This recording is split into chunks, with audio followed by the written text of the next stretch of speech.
all our learners, welcome to CEC lecture. Dear learners, the topic of analysis is global economy and international relations, trends and issues.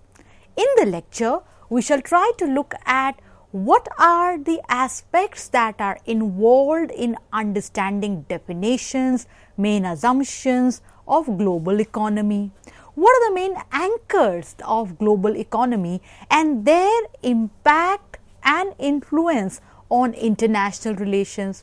How do economic processes account for global governance, looking at the structure and functioning and the impact thereof of IMF, World Trade Organization, World Bank, and looking at important reports, issues involved with international trade and finance. The lecture shall provide an analysis of the main structures that are guiding international economic governance, look at the issues involved in major contemporary concerns, problems facing the global economy.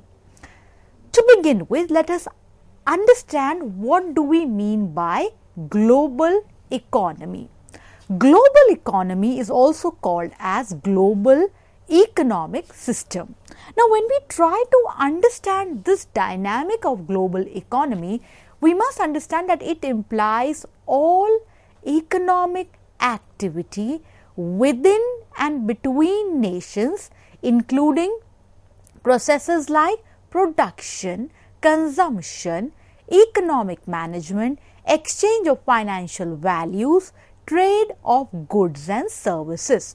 Dear learners, as we take our discussion forward, it is very essential for us to comprehend that global economy today is much more diversified than at the time, say, when the study of international relations was established after the First World War, or perhaps the situation of international relations in post-Second World War or post-Cold War scenario.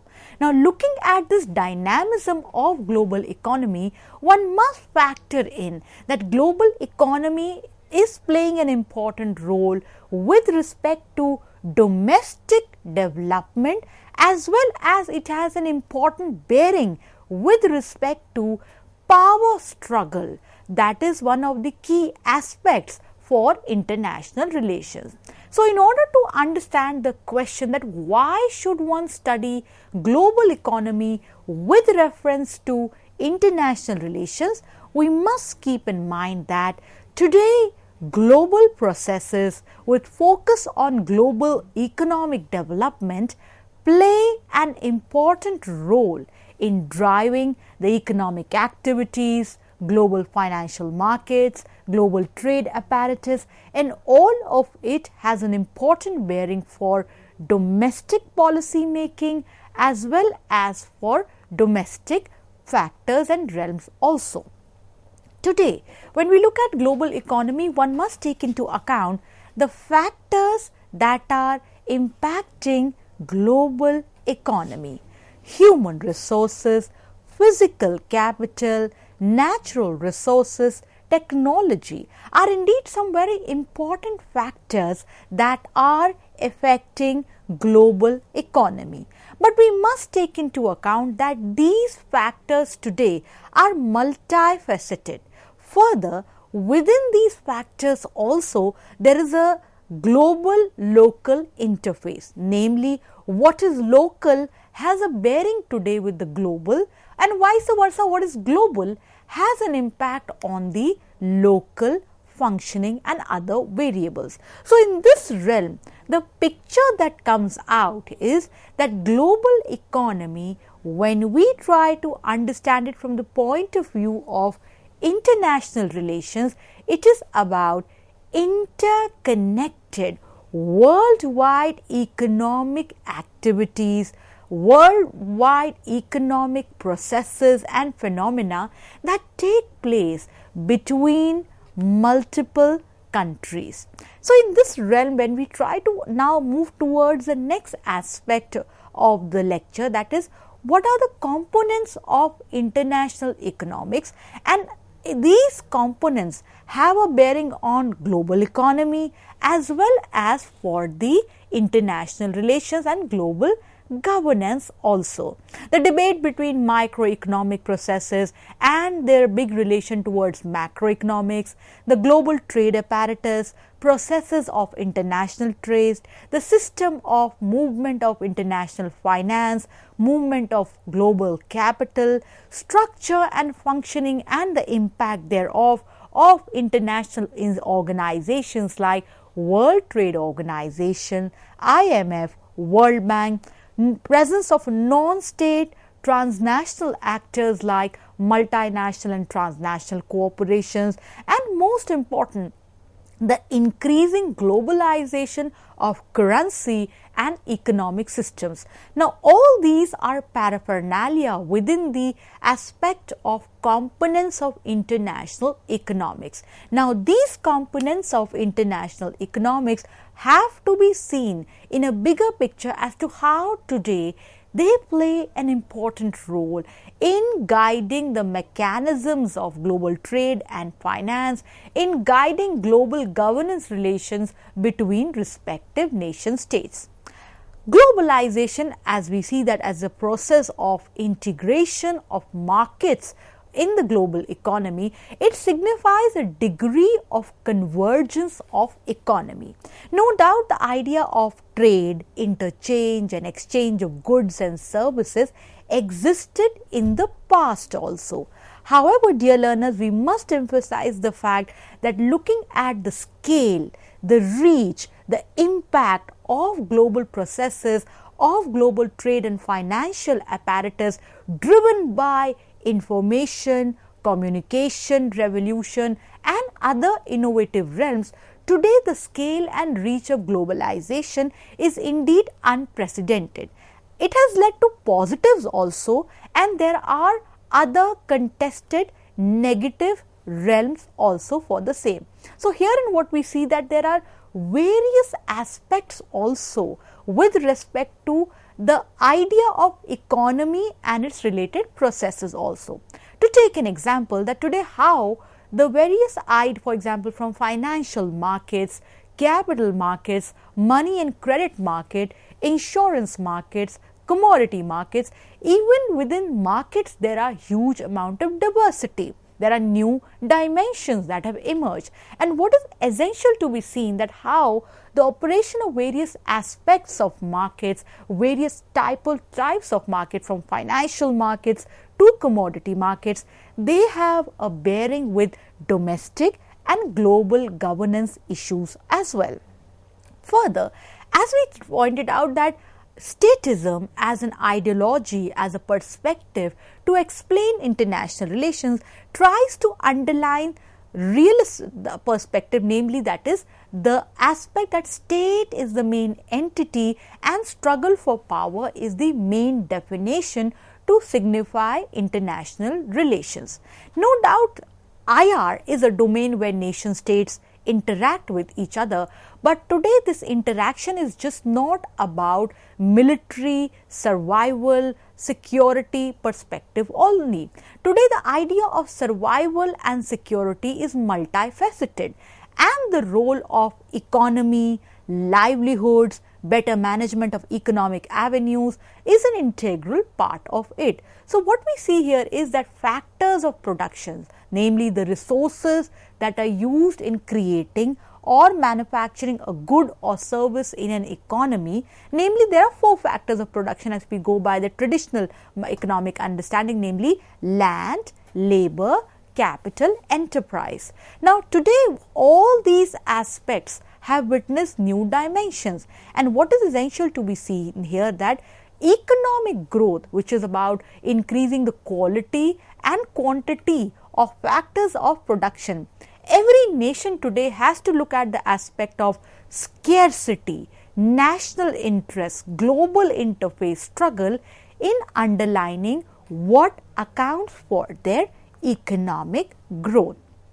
Coming to the ambit of global economy and international relations now towards a contextual aspect. We now try to situate the understanding of our lecture in the contemporary scenario, namely in the post Cold War era, where one finds there is rise of new economic powers, there is end of the Cold War, and one what finds here is that there is rapid structural transformation of the domestic economies. Many nations from developed to developing countries witness this transformation, and this is featured by shift from primary production, namely mining, agricultural initiatives, to manufacturing, and in manufacturing, namely towards natural resources, to more sophisticated aspect, namely skill and technology intensive activities.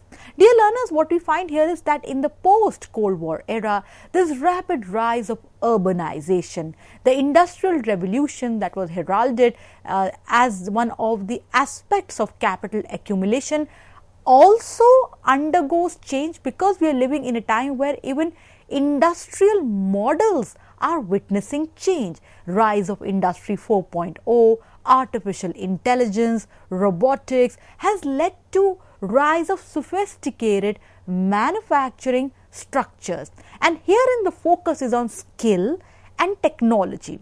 Today, technology has become one of the important currencies of power, and this technology has a huge bearing on management of global economic processes as well.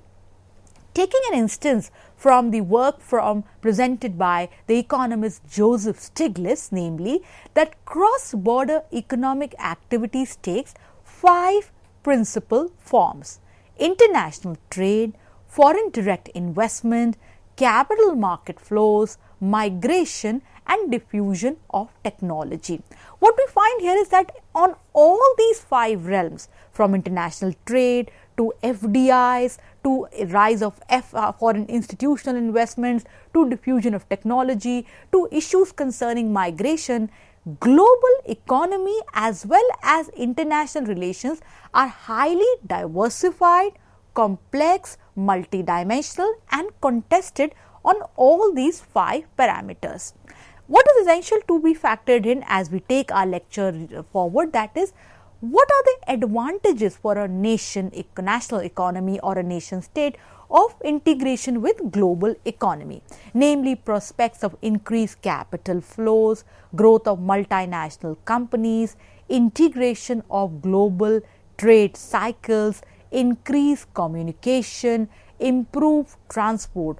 All of it are important for any nation to have a better comprehension and output from its presence in international scenario for its national interest.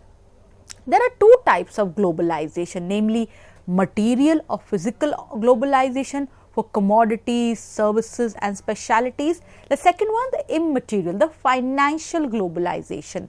Now, in both these aspects of globalization, the economic dimension has a huge bearing. This also accounts for that one must take into account that while driving global economic processes, in the realm of international relations, there is a plurality wherein state is existing with non-state actors, or as the neoliberal perspective through the understanding of the concept of complex interdependence in the work of Joseph Nye and Robert Keohane points out that there are multiple channels of communication. There is blurring of the distinction between what is international and what is domestic, and also there is rise of very important avenues from non-military perspective which the state has to take into account, that gets the focus towards absolute gains, namely economic gains, gains in culture, human resources. Further, there are international organizations that are guiding the world economy as well as having an important bearing on international relations. The IMF and the World Bank, which were founded at the Bretton Woods Conference in 1944, no doubt they have complementary missions, that is, they are important post Second World War institution to guide and regulate global trade and finance. The World Bank Group works with developing countries to reduce poverty, increase shared prosperity But the IMF, if we draw a distinction, serves to stabilize international monetary system and acts as a monitor of the world currencies. The IMF works to foster global monetary cooperation, secure financial stability, promote high employment and sustainable economic growth, reduce poverty around the world. Attempts to ensure the stability of the international monetary system, exchange rates, international payments that enable countries and their citizens to transact with each other. It tries to keep track of the global economy and economies of member countries, lending to countries with balance of payments difficulties, giving practical help to members.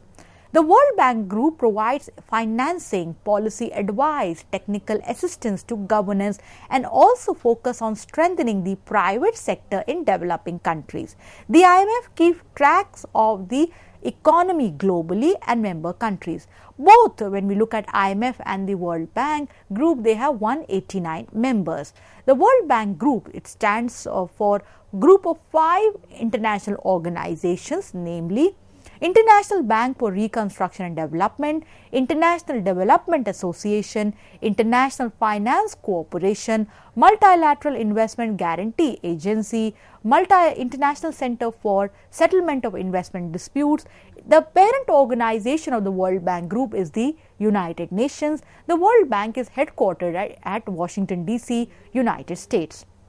So, the World Bank Group, as a key anchor of the global economy, it is one of the world's largest sources of funding and knowledge for developing countries. The 5 institutions they share of the World Bank Group, they share a commitment towards reducing poverty, increasing shared prosperity, promoting sustainable development. The IBRD and IDA, they form the World Bank, which provides financing, policy advice, technical assistance to governments of developing countries. The IDA focuses on the world's poorest countries and the IBRD assess middle income and creditworthy poorer countries. The IFC, MIGA, ICSID, they focus on strengthening the private sector in developing countries. Another important anchor of world economy is the World Trade Organization, which is a multilateral organization headquartered in Geneva, Switzerland. It comes into existence in 1995 as a successor to General Agreement on Trade, on Tariffs and Trade. It is one of the central body, a world economy anchor that facilitates global trade. It's an intergovernmental organization dealing with rules of trade between nations. Its functions which includes administrating WTO trade agreements, handling trade disputes, monitoring national trade policies, providing technical assistance, ensuring cooperation with other international organizations. The major treaties that are there within WTO today are General Agreement on Tariffs and Trade, General Agreements on Trade and Services, Agreement on Trade related aspects of intellectual property rights, amongst others. Dear learners, we have to see that today, if WTO is providing a platform to negotiate global trade agreement, managing so many global and regional trade agreements, it has indeed come over a period of time. That is how after the with the establishment of General Agreement on Trade and Tariffs, there were 8 rounds of tariff negotiations that were held between 1947 to 1994. The Geneva, Annecy, Torquay, Geneva round, the Geneva round again, the Dillon round, the Kennedy round, the Tokyo round, the Uruguay round, finally leading to the establishment of WTO.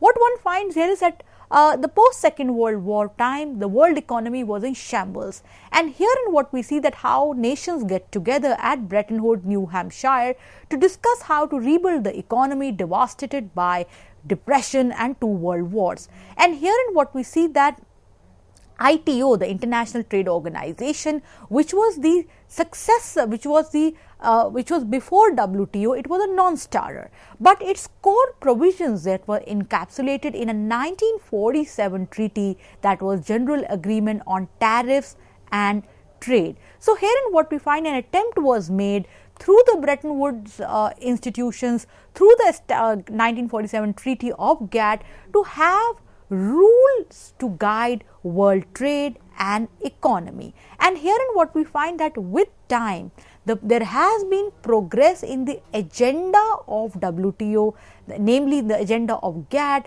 how it has increased from focus on just tariffs to focus on discriminatory practices, to focus on non-tariff issues, to focus on so issues that are concerning anti-dumping amongst others. And with over a period of time, the scope and agenda of various rounds of the GATT treaty expanded, and what we find that with the establishment of WTO, we have an international supranational governance model which guides global trade, with Ministerial Conference of WTO meeting every 2 years, General Council comprising of representative members of all member countries. The WTO is headed by the Ministerial Conference. The General Council is divided into multiple councils and committees. It has a dispute settlement body as a part of General Council to settle trade disputes between member states. It has a trade policy review body to look into the General Council and responsible for ensuring trade policies. Further, we also have UNCTAD, the United Nations Conference on Trade and Development, established in 1964 to promote development-friendly integration of developing countries into the world economy.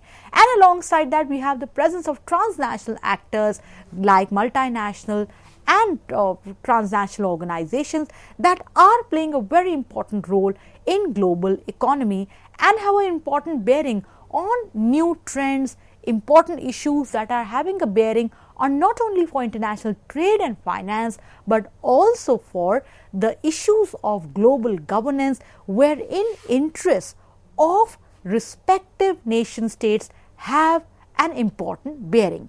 Dear learners, we hope the lecture on global economy and international relations, trends and issues gave you significant insights into the dynamics of working of global economy, key anchors of global economy, and how today trade, finance, the aspects of global economy and global governance, international relations indeed are multidimensional and wide in approach that demands comprehension. We look forward to positive feedback from you all for the lecture. Thank you very much for being with us for the lecture.